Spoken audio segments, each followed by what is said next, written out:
I wanted to start on not yet the most maybe obvious questions of how this came together and stuff, but talk about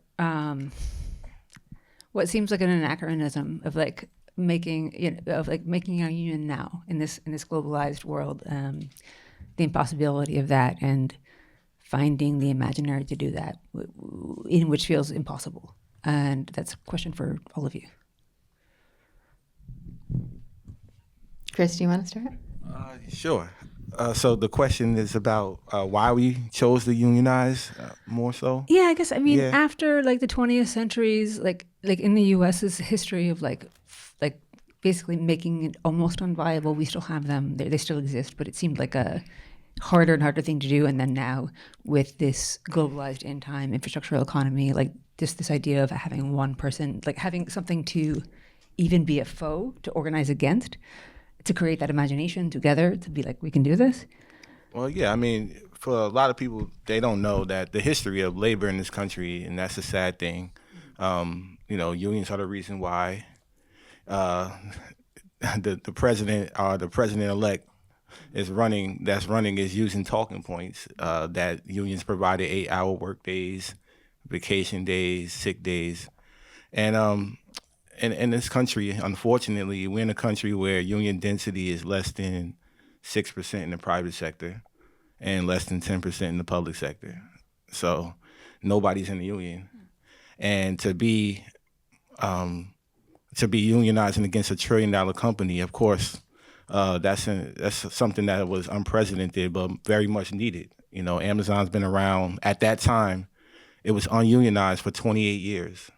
We weren't the first ones to try. We just were the first ones to be successful. So I think it's a brand new revolution of labor organizing, and we're in the beginning stages of it, but we still have a long way to go in this country before we get to where we need to be. And hopefully by people watching this film here tonight, they get motivated to organize their workplace. Yeah, and I think, I think that's the question that also motivated this film. I think that there's no doubt that for us politically as a film team that we support unions, that we want to be in unions, that we are all looking for ways to find collective power. But, when we started making this film, the fact that it would be a surprise to us that anyone would start to a union campaign. And especially, this union started, the campaign started in the wake of a much more high-profile campaign in Bessemer, Alabama, that I think a lot of people in the country were paying attention to. There were a lot of high-profile politicians and labor activists that were going to Bessemer, Alabama. Chris, Derek, other folks from the ALU went down, helped with the organizing effort. And it was kind of like all eyes on this effort, in recognition that workspaces like Amazon are the future of any resurgent labor struggle, meaningful collective struggle in the labor sector. And when that effort was defeated, I think that there was a sort of profound sort of depression effect. And then instead of being defeated by it, Chris and Gerald and Jordan and all the other folks decided to start their own effort. That was surprising enough for everyone, but to us as a film team, that was a motivation to begin filming, because there's a question of how do people become politicized? When do people try and do something together? How do people think of a particular apparatus like a union as actually being available to help solve their problems if they don't have any living memory of seeing it do work for them? And so we understood that we didn't know what the journey would be on, but that question could be top of mind for a lot of people. Why start a union when we haven't seen union success in a really long time? Really motivated the making of the film. And I also think something that was kind of eye-opening for a lot of us was watching this union effort unfold, kind of redefined this idea of why this union? Well, because we haven't seen this union before, a union that is multiracial, cuts across class, intergenerational, embraces many different kinds of identities, ideologies, consciousnesses. I think this idea of the working class labor movement being strictly defined as like an economic position is kind of an old conception, right?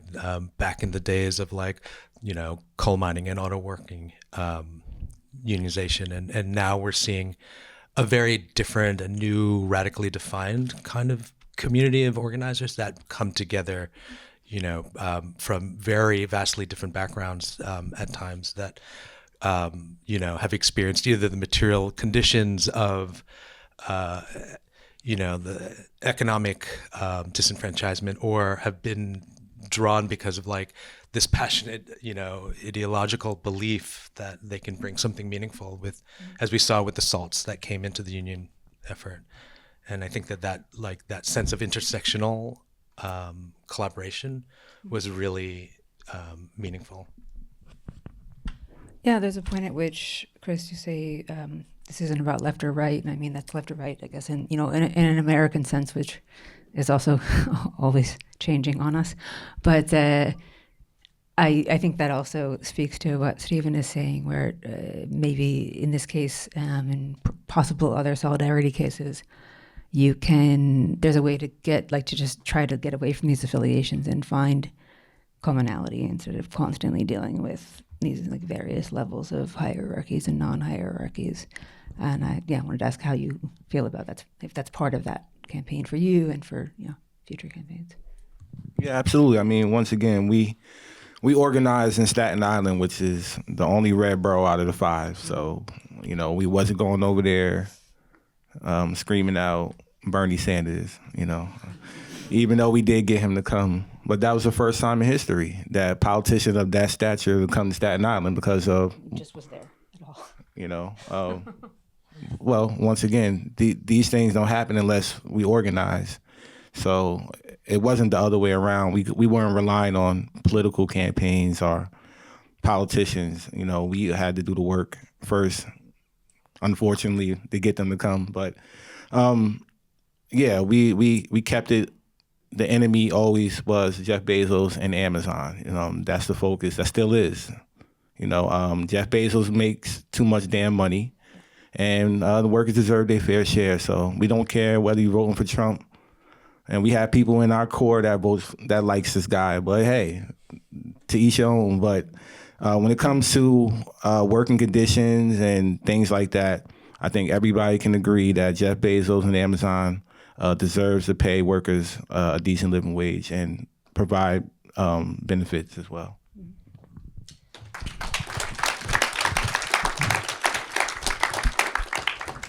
Yeah, I think, a lot of successes come out of being one fight at a time, whether groups that divide into, various cells or just decide to take one aspect of a thing. And I think what you're saying reflects on that, where it's like, okay, we're not going to try to convince you to change your partisan politics or change your day-to-day life, but at least this one thing like we have in common, and let's work on that. And if everyone is doing that one thing, this is possibly a way of creating bigger things.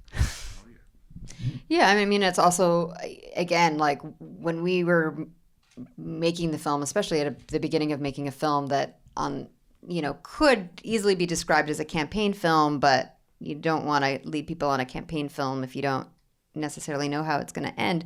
We had a lot of discussions about what the film was at its core, and I think that part of it is just like, what is historically valuable about watching people have the audacity to try something together, and who are these people? What are they doing when they come together? It's really hard. I mean, it's like we're watching them. You guys just watch them like find some purpose together in this space that is certainly in large part about the workplace, but it's also about like finding a space that's an antithesis to what work is on all sorts of levels. Like, it is not an isolated space. It's not a space in which technology determines your relationships. It's a space where people can have conversations and feel valuable to each other. And there's just I feel like, I just think we as filmmakers who work in documentary and think about like, okay, regardless of whether or not we have a film, is there a value in just documenting this? At least part of it was just, there's a value in documenting the courage to try something that we're all being told we're not even supposed to try because failure is inevitable. And yet there was a critical point when you decided, oh, we got to start filming. This is happening.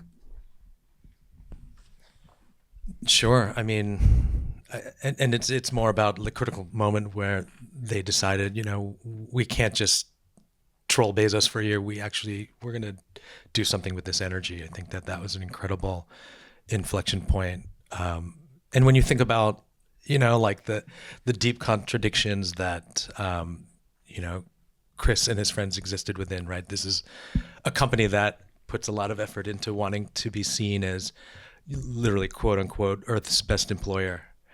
And at the same time, they're employing, retaliatory techniques, surveillance, 150% turnover rates. It's no surprise that a group of people would just be like, you know what, like, let's talk to each other. Let's see how our friends and our people are doing, and try and create a community that was much needed and didn't exist.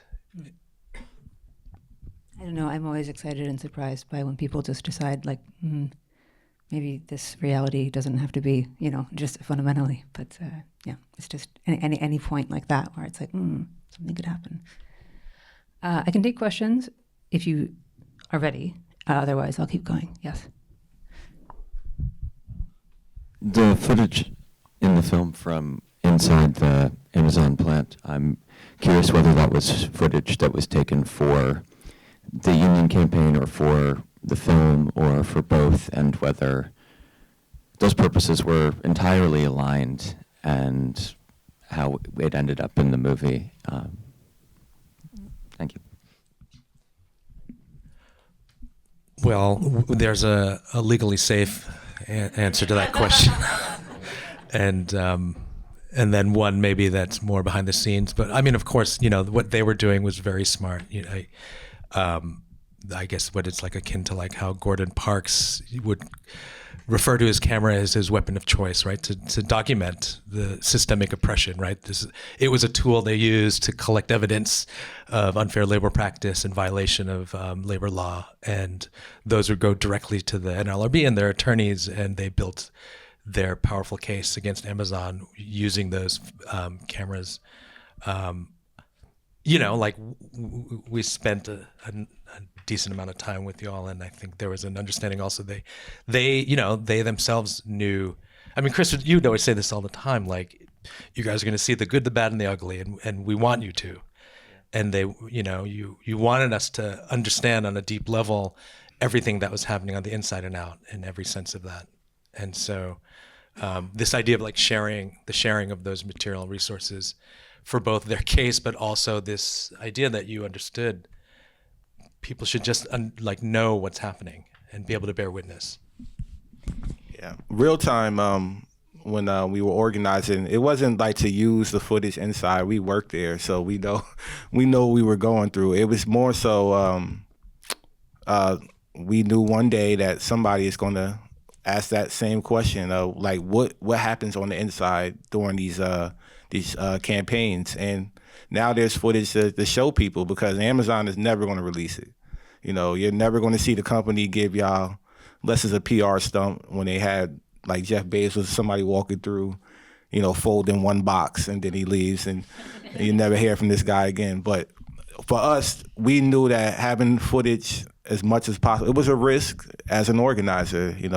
They were risking their jobs. Amazon doesn't want their workers surveilling them back. But we had to do what we had to do. We all knew that. So it just worked in our favor that we had this footage to be a reference or a tool for other people to know what to expect. And I'll just add, we as a film team made the decision not to try and get our own cameras inside. We understood that, to Chris's point, that nothing would come of that was outside of what would be sanctioned by the company, and we weren't interested in that illusion of the workplace. So we were really grateful to be able to use the workers' own footage in the film. I mean, we did talk a bit about getting jobs. I know, Mars was very pumped about that and as well. And the lawyers were like, don't do that. We took their advice. Well, congratulations on the film. It's an incredible document, and thank you for letting this filmmakers document it, because I think it's an incredible piece of history. I'm curious about, you said your camera's a weapon of choice. This film is also a weapon now, I hope. What has the reaction been in terms of how are you going to get it seen? Is there a plan to get this to the people? Has there been pushback from, I imagine, from traditional distributors that would prefer to stay out of this conversation? I'm just curious, like, what happens next? How can we help it get seen? And sort of, what's the plan? Yeah, just between you and us, we've had distributors say, we do too much work with Amazon. We're so sorry. We love this film, but it's uncomfortable. We've, gotten a sense in that it's also maybe an awkward reflection on possible labor, issues in certain studios and companies. And so we have excitedly actually embraced the idea of like distributing this in the spirit that, they formed their union and that we made this film, which is like independently defining our own relationship to the material, not having it relegated to be content to be commercialized in a certain way out of our control. So we're doing a self-release. It's been a tremendous amount of work. Huge shout out to our producers, Sam Curley and Mars Verone, for really doing a tremendous amount to get the film out. And we have a wonderful team that's been helpful, but we're kind of faking it till we make it in a sense, with how expensive it is to do. Yeah, it's really weird when you spend like 2 years filming intimately with a group of people and then another year intimately watching them in the edit room as you start to become like them. And I do think, it's something that we say often, but I think it's really true that like we watch this group of people do this thing that literally, I don't know how many times, Chris, you were told you're not going to win. You can't do it this way. You don't file with 30%. Like wait until an established union comes along. And like it was the rejection of this sort of like assumed, common sense, like by everybody, the politicians, the media class, the established labor unions, that you guys rejected it and did something because you understood the workplace and understood that people were hungry for a union and they just needed to trust the people that were organizing them. And that you could win. It's a contagious thing to watch. And I do feel like it has inhabited the spirit of our release plan. We have been showing this film all over the world in festivals and audiences have been excited. And the idea that we're not going to bring it to audiences now because 5 big media companies control the marketplace, it's outrageous. So we're gonna inspired by the ALU, we're bringing it to audiences this month. And a lot of our fellow filmmakers out here are in a similar boat, right? We're all kind of feeling this pinch, and it would be great to have your support, and we support each other, right? Just that, like, we don't want this relegated to oblivion, and we're doing everything in our power. So, like, spread the word, please follow us, go to the unionthefilm.com, and just apparently opening weekend, New York City, for a theatrical release starting October 16th. 18th. Well, 16th for preview and then 18th for the weekend is a big deal, I'm told. So please come out for that. But also educational plans or like at any level, within, yeah. Yeah, so part of the thing about doing it all is that there's just a lot of fronts to be doing the work, but we're getting a lot of invitations to campuses and by teachers. A lot of student unions actually have been contacting us, so we're going to get it out educationally as soon as possible. As part of that, and of course, worker screenings. We're building in a whole impact campaign that involves making sure we bring it to workers, to workplaces, to labor lawyers, to really anyone who finds it useful.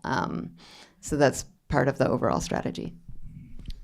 Yeah, we've picked up a little bit. Oh, I'm sorry, just really quick, like from the organizers that, like this strategic idea that there are 20 major significant strategic points of distribution centers for Amazon. And so we're trying to get the film as closely into those work sites as possible to, help excite that conversation. Yeah, I guess I want to like kind of harp again on this, like the global aspect, the like so-called fake non-material aspect of this work. What are like, what's the like? How do you change tactics within that? Like, how is there a strategy within that that can come by like connecting all of these things? So like, the union itself becomes this cell, but how do you connect? Yeah, I mean, as the movie mentioned, since we won worldwide, there's campaigns all over the world because they were inspired by our victory. I just came back from Greece 3 days ago. They have Amazon workers there. Every country that I've been to since I've got a passport 2 years ago, they know about the ALU. We have rejuvenated the labor movement worldwide. We are, and How do you stay connected? oh well, we have a very strong relationship now with a lot of these unions that I've been privileged enough to meet with. So I have a network of international leaders from other trade unions worldwide. We are all in one thread, and the Amazon workers, we communicate all the time. I visited France last year. I was one of the first trade union presidents in American history to go there and sit down with a union that been unionized against Amazon for over a decade, and learning what their contract looked like, learning what the benefits are. That's something that I want to bring back to America. And that's the struggle, is that the laws here are so outdated, so weak. They haven't been touched here since the 1930s. So we're not just battling Amazon anymore. We're battling our own labor laws in our country and their status quo as well. So it's going to be an uphill climb, but hopefully with the new affiliation that we have with the Teamsters, we'll have a lot more resources to connect the worldwide struggle with Amazon workers. Shout out also to the dock workers that are now on strike up and down the coast.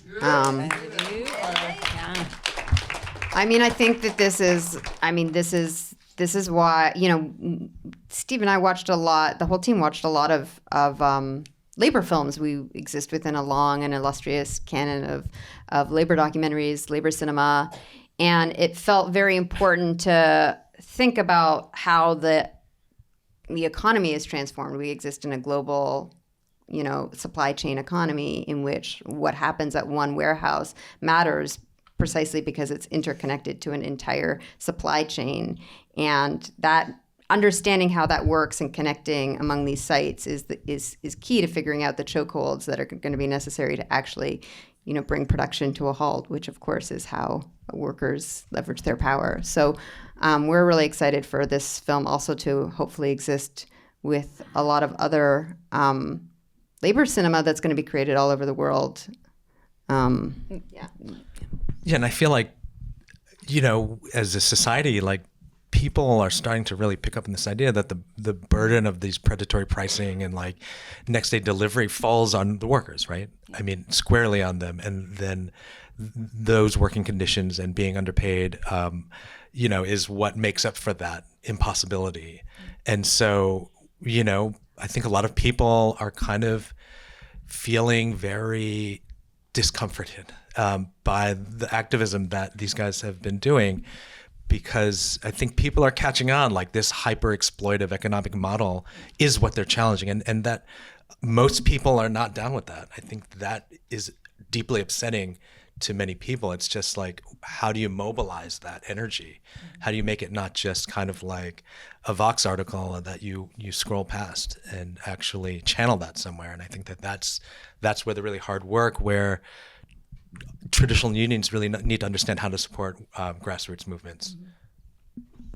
Yeah, I like the idea of a new labor cinema to attend each struggle on its own within all of the Amazon cells, or or the ALW, or as it will be, as another way of connecting. We gotta go. This film is showing again tomorrow at 4, and 4 o'clock. 4 o'clock. And also a bunch of times all around the country after that. But come tomorrow.